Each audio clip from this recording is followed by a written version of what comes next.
Bueno, lo siento. Bueno, chicos, seguimos.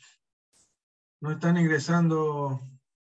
Estaba esperando que ingresaran los demás.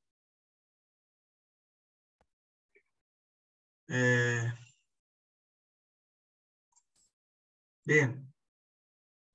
Entonces, como siempre, esta sería la ecuación que me da la geometría de este movimiento. Aquí donde esté, dije, el punto, la posición va a estar siempre definida por esta ecuación.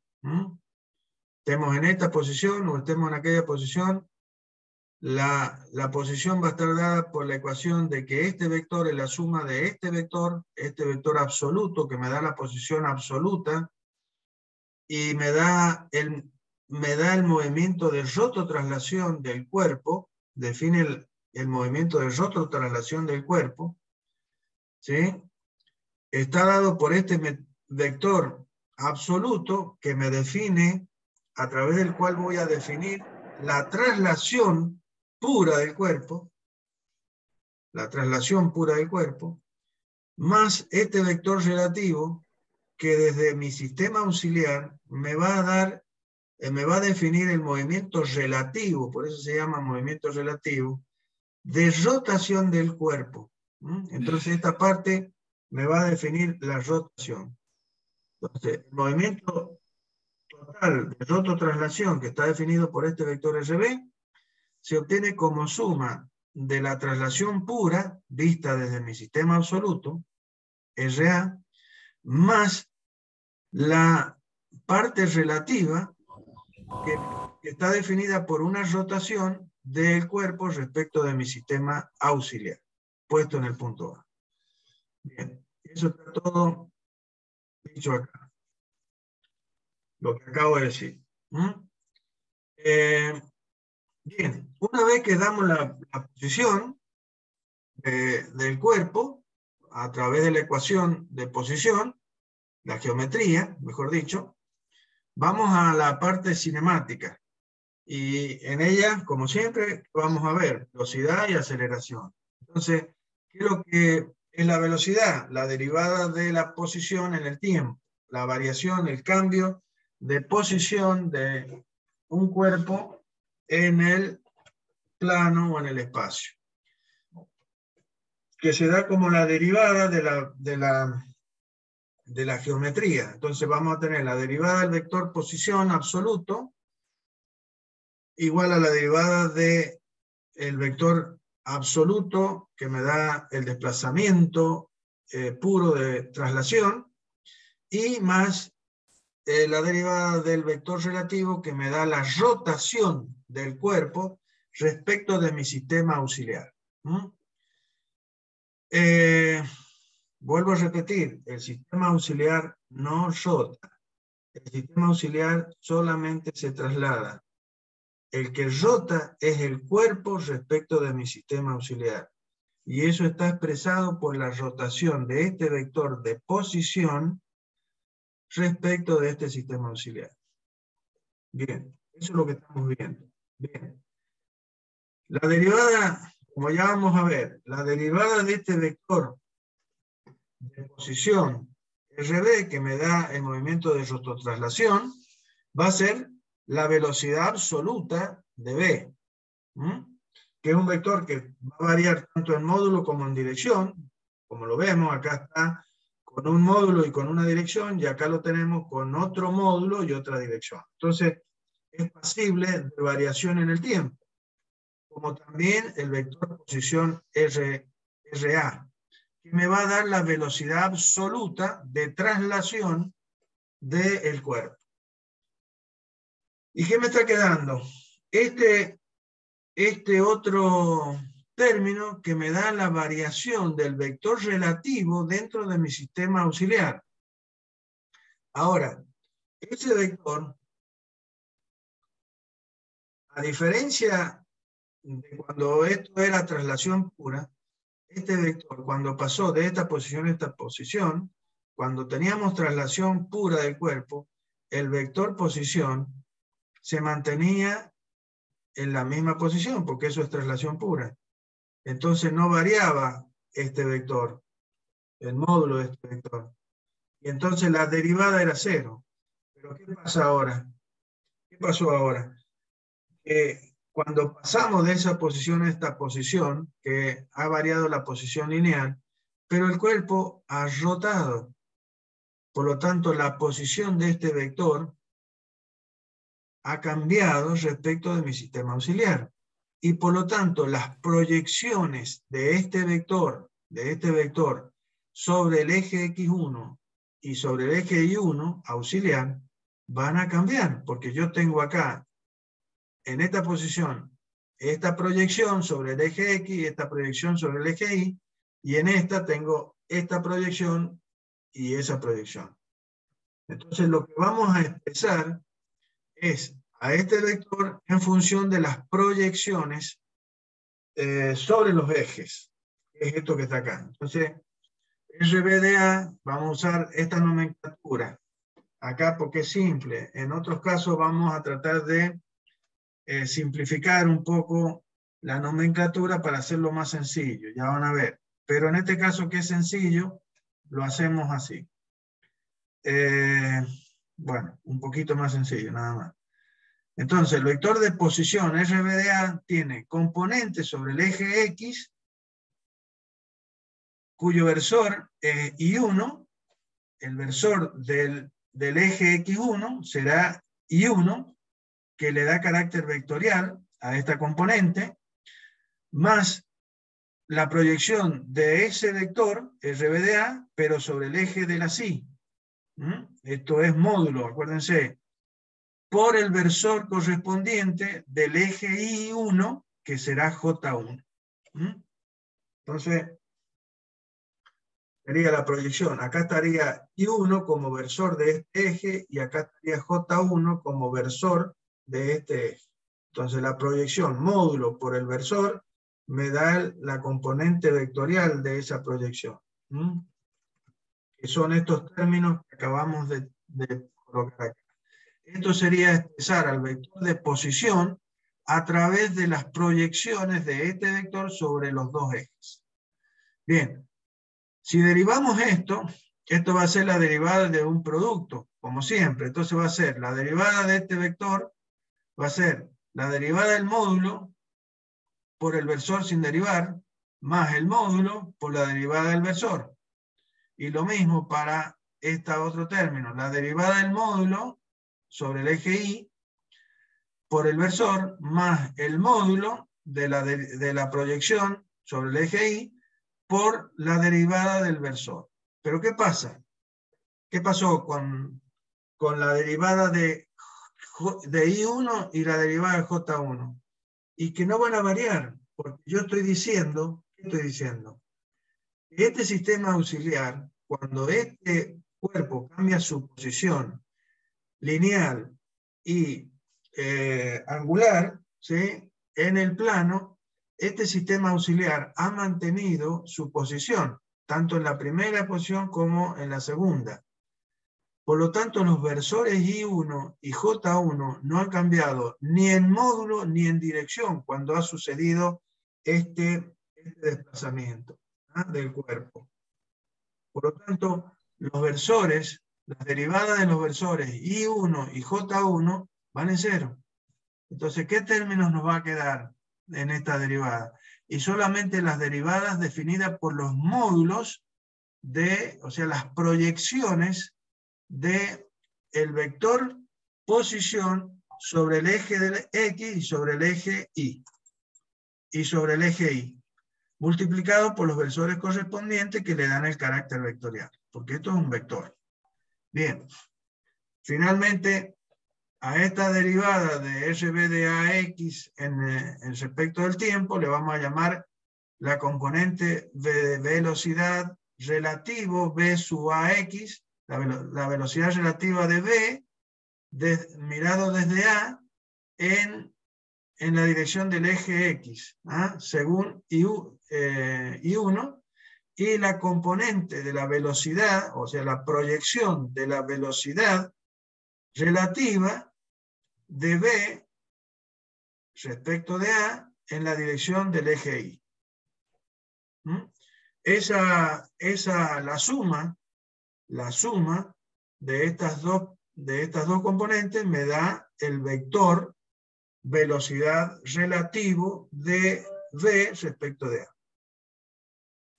Y ese vector, ¿sí?, va a ser parte de esta expresión general, que es la velocidad absoluta de rototraslación del cuerpo, V sub B, va a ser igual a la suma de la velocidad absoluta debida a traslación del cuerpo más la velocidad relativa que define la rotación pura del cuerpo.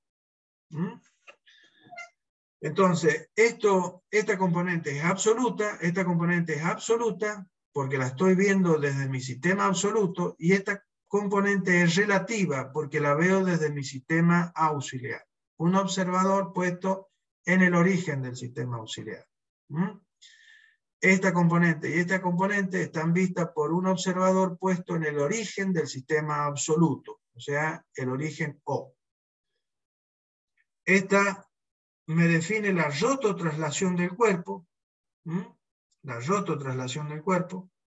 Esta me define la traslación, es la velocidad de traslación del cuerpo. Pero si vamos bien hacia el interior de este concepto, es la velocidad de traslación del origen del sistema auxiliar. Porque esa velocidad, la velocidad V sub A, es la velocidad de este punto A, que es el punto de referencia que yo he elegido de este cuerpo, y donde he colocado mi sistema auxiliar, o sea, he hecho coincidir el origen del sistema auxiliar en el punto A. Por lo tanto, la velocidad de A en la expresión define la velocidad de traslación absoluta, de traslación del origen del sistema auxiliar. Del cuerpo también, claro, porque también es la velocidad del cuerpo. Pero el concepto más importante es que es la velocidad de traslación del origen del sistema auxiliar. ¿Sí? Y finalmente, la velocidad relativa de V mirado desde A, como ya lo hemos dicho muchas veces, por eso no quiero decirlo tantas veces, la velocidad relativa de B respecto de A es la velocidad del punto B mirado desde A, o sea, desde mi sistema auxiliar. ¿Sí? Y que ve, como hemos dicho, un observador que está colocado en el origen del sistema auxiliar, que es el punto O sub 1. Y define la velocidad de rotación del cuerpo respecto de mi sistema auxiliar. Eso hay que tenerlo bien claro, por favor. Bueno, esto que acabamos de hablar lo podemos representar mediante estos diagramas cinemáticos. Estos son diagramas cinemáticos que esquematizan, van a esquematizar lo que acabamos de decir y lo que expresa esta ecuación. Esta ecuación expresa justamente esto que vamos a mostrar acá. Entonces, el movimiento de rototraslación o plano general es este que tenemos colocado a nuestra izquierda. Este movimiento, ¿sí?, simultáneo de traslación pura y rotación pura, lo vamos a expresar a través de analizar los movimientos separados puros, de traslación pura por un lado y de rotación pura por el otro lado. ¿Esto está pasando realmente? No, no está pasando realmente. Lo que está pasando es la simultaneidad de los movimientos. Nada más que nosotros, para entender y analizar un poco a través de un camino más simple, el problema es que estamos separando los movimientos y después sumando los efectos, que es lo que hacemos. Que es algo que lo hacemos sencillamente, pero que tenemos que entender el concepto, nada más, eso es todo. Entonces, ¿qué es lo que dice el teorema de Charles o el método del movimiento relativo? Que el movimiento total lo voy a desglosar en sus movimientos puros. Entonces, primera, lo que quería decir es que se me iba de la cabeza y es como la cinemática y la dinámica, que la estudiamos por separado. La cinemática, por un lado, el movimiento de los cuerpos sin importar las causas que lo producen. La dinámica, introduciendo las causas que producen el movimiento. ¿Sucede la cinemática separada de la dinámica? No, van agarraditas de la mano. No existe el movimiento de un cuerpo si no le genera una fuerza, o debido a la acción de una fuerza. Están unidos, pero los separamos para facilitar el estudio, nada más. Acá estamos haciendo lo mismo. Bien, entonces, por un lado, vamos a considerar que todos los puntos del cuerpo se trasladan con la misma velocidad que se traslada el punto A, que he tomado como punto de referencia y del cual conozco algo, y justamente su velocidad. Entonces, el punto B y todos los puntos que pertenecen al cuerpo, a esta rebanada del cuerpo, se mueven con la misma velocidad de traslación que tiene el punto A. Entonces, todos los puntos del cuerpo se mueven con la misma velocidad, por lo tanto, estamos en traslación pura, por un lado. Y por el otro lado, vamos a considerar que todos los puntos del cuerpo, el B y todos los demás, rotan respecto, o sea, siguen trayectorias definidas, ¿sí?, debidas a la rotación del cuerpo respecto a un punto, que es justamente el punto A, que es el punto que voy a considerar es parte de mi sistema de referencia. O sea, va a estar fijo al sistema de referencia. Por eso, aquí estamos colocando un simbolito que después lo vamos a ver mucho en mecanismo, y que esto está simbolizando la adherencia a un sistema fijo. Está representando un cuerpo que ya después le vamos a dar un nombre y que se llama bastidor o bancada, que es la parte fija de un mecanismo, ¿sí?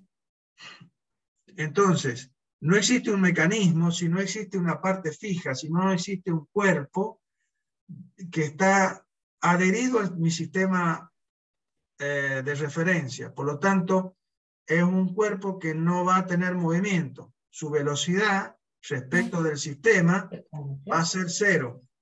Entonces,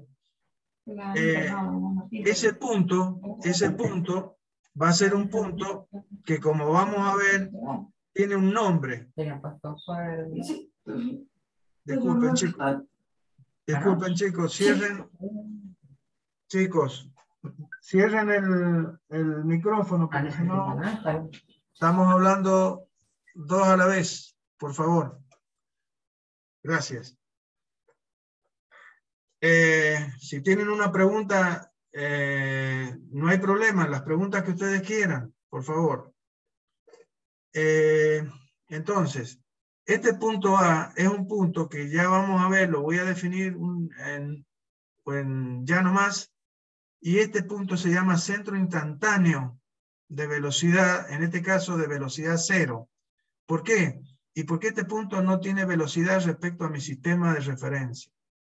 Es un punto fijo. Entonces, todos los puntos del cuerpo rotan respecto a este punto, que es el punto A. Por eso el punto B sigue una trayectoria circular debido a la rotación pura del cuerpo respecto al punto A. Y esa velocidad que va a tener el punto B va a ser una velocidad tangencial, que acabamos de ver anteriormente, o lineal, que va a ser tangente a la trayectoria que sigue el punto B, que va a tener centro en A, Y ese vector va a ser tangente a la trayectoria y perpendicular al radio que define la posición del punto B respecto del centro de rotación. Este sería el punto A. Por el punto A pasaría un eje fijo, ¿sí? Respecto del cual el cuerpo está rotando, ¿no? Entonces, ¿qué vamos a hacer nosotros? Una vez que definimos esta situación de rotación pura con respecto al punto A y esta traslación pura de todos los puntos moviéndose con la misma velocidad del punto A, ahora vamos a sumar los efectos de estos dos movimientos. Y eso nos va a dar el movimiento total. Entonces, cuando en el punto A yo sumo el efecto de traslación pura más el hecho de que este punto no tiene rotación porque es el punto respecto del cual rotan los demás puntos, esta suma vectorial sería este vector más nada, por lo tanto me tiene que dar este vector. O sea, este vector me define la traslación, A me define el movimiento de traslación del cuerpo. Pero el punto B, en el punto B está afectado por los dos movimientos. Está afectado por la traslación pura, que tiene una velocidad, definida por una velocidad v sub a, y un desplazamiento debido a la rotación del cuerpo, al hecho de que este punto pertenece a este cuerpo que está rotando. Por lo tanto, ese punto sigue una trayectoria circular respecto al punto de rotación, al eje de rotación, y tendrá una velocidad lineal o tangencial derivada de esta velocidad angular y al hecho de que ese punto está a una determinada distancia. Entonces, eso me va a definir la velocidad debida a la rotación. Entonces, cuando yo sume vectorialmente este vector más este vector, que es lo que tenemos acá expresado, la suma de este vector más este vector me tiene que dar como resultado el vector velocidad de B. Y eso, algebraicamente, esta suma vectorial está expresada justamente por esta ecuación vectorial a la que hemos llegado. Bien. Ya los dejo en libertad. Entonces, ¿cómo los diagramas cinemáticos, cómo lo leeríamos? Estamos definiendo, entonces, en el punto B, el vector que define el movimiento del punto B y que define la rototraslación del cuerpo, es este vector que resulta de la suma vectorial de la traslación pura más la rotación pura. Y eso me da el movimiento de rototraslación. Eso es lo que nosotros vamos a hacer más adelante, ¿sí? Entonces, a través de los diagramas cinemáticos, que básicamente están mostrando el movimiento plano general de un cuerpo rígido, descomponiendo entonces a tal movimiento por una traslación pura, entonces todos los cuerpos se mueven siguiendo trayectorias paralelas, y moviéndose con una determinada velocidad v sub a, y una rotación pura que sucede ¿dónde? En el plano XY, esa rotación sucede en el plano XY, y respecto de un eje que es perpendicular a ese plano, y que pasa por ¿dónde? Y por el punto A tomado como referencia. Entonces ahí estaría el eje Z, que tanto hablamos, que define este punto, que es la intersección entre ese eje y el plano XY, que es donde se mueve esta rodaja del cuerpo que estamos considerando. Entonces, el cuerpo se traslada sobre el plano XY y rota respecto a un eje que es perpendicular al plano XY que pasa por el punto A. Básicamente es eso. Esa es la idea del movimiento de rototraslación y del concepto del método de movimiento relativo. Le he metido mucha ficha a esto porque es lo que importa, entender este concepto, sobre todo, y separarlo separarlo en el sentido de que el otro caso que vamos a ver mañana sería el movimiento de rototraslación, pero en el cual el movimiento del cuerpo está definido a través de dos puntos que no mantienen la distancia. Es decir, que cuando este cuerpo pasa de esta posición a esta posición, la distancia entre el punto A y el punto B no se va a mantener constante. Acá se mantiene constante. Va a cambiar la posición del vector posición relativo. Pero aquí el valor el módulo de este vector se mantiene constante. En el caso que vamos a ver mañana, van a ver que este valor, el módulo de este vector, no se va a mantener constante. Además de cambiar su posición angular, va a cambiar el módulo del vector. Y eso nos va a obligar a tener otra consideración. Bueno, mi idea era terminar con este concepto de centros instantáneos, bueno, pero ya mañana lo vemos al principio de la clase.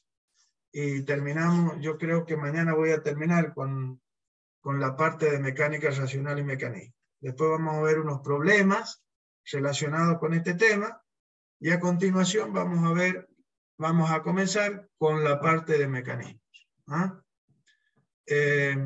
Vayan leyendo esto, vayan viendo si tienen alguna duda, aunque he tratado de ser lo más claro posible y repetitivo. Realmente he repetido muchas cosas, pero en aras de que ustedes vean los conceptos y después no les resulte difícil aplicar. Esa es la idea. Bueno, chicos, nos vemos mañana a las 10:30. A las 10:30 largo la clase. 10:30, 10:35, largo la clase. Así que por favor, estén. Son 24 en este momento. Y necesito que sean todos. Está bien, capaz que esta semana es semana de examen y bueno, como les dije al principio. Pero a partir de la semana que viene ya con todo comienzo a tomar, ¿cómo se llama? Asistencia a clase. Así que, por favor. Bueno, que tengan buena mañana y que sigan bien. Hasta luego.